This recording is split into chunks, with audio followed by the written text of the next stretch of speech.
Hey Scrappers, Tom here from the iScrap app, and I want to show you different types of radiators, ones that are a lot of money, ones that are not a lot of money. So we're going to go over these, but don't forget to subscribe and like our videos. This way you can get more tips from our scrap videos.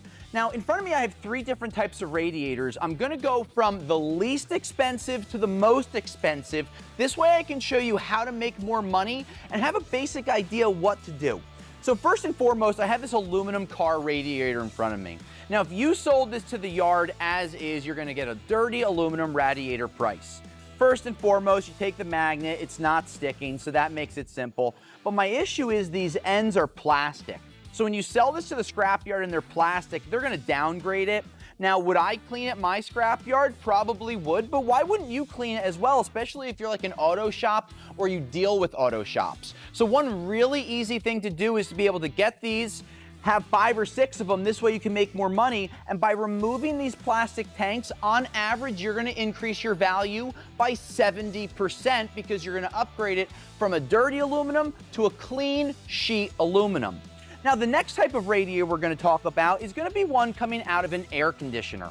Now, in front of me, I have a couple of different examples, and one primary thing I want to point out is the ends. Here you can see these are copper, but that's not what I'm looking at. I'm looking at this end, and if you look at it, this one is steel, right? And this has no ends on it.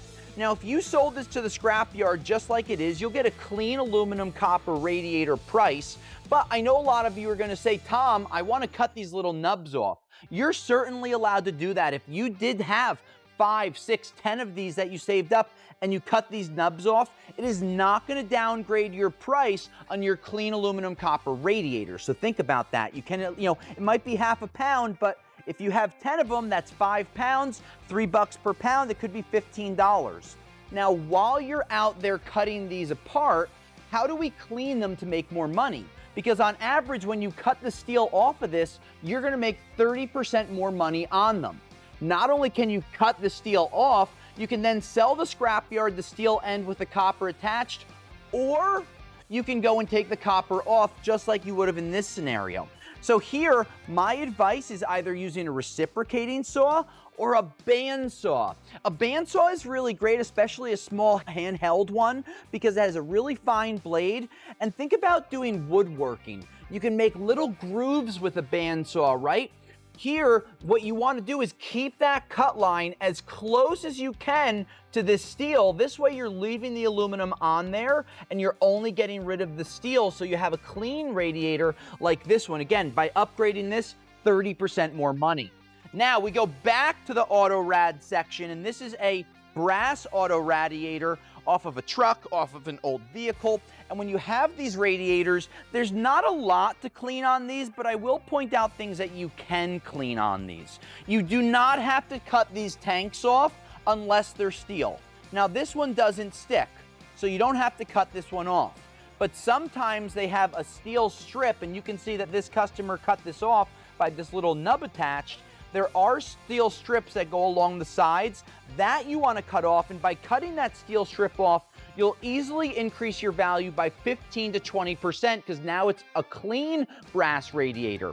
Now, many of you are going to say to me, Tom, I took my file and I scratched this thing. It's not brass, it's copper. Well, it's a copper alloy, right? Brass is a copper alloy, so you're going to see red in there, but it's not actually like a number 2 copper. Please don't waste your time trying to strip these apart. You're not going to make more money.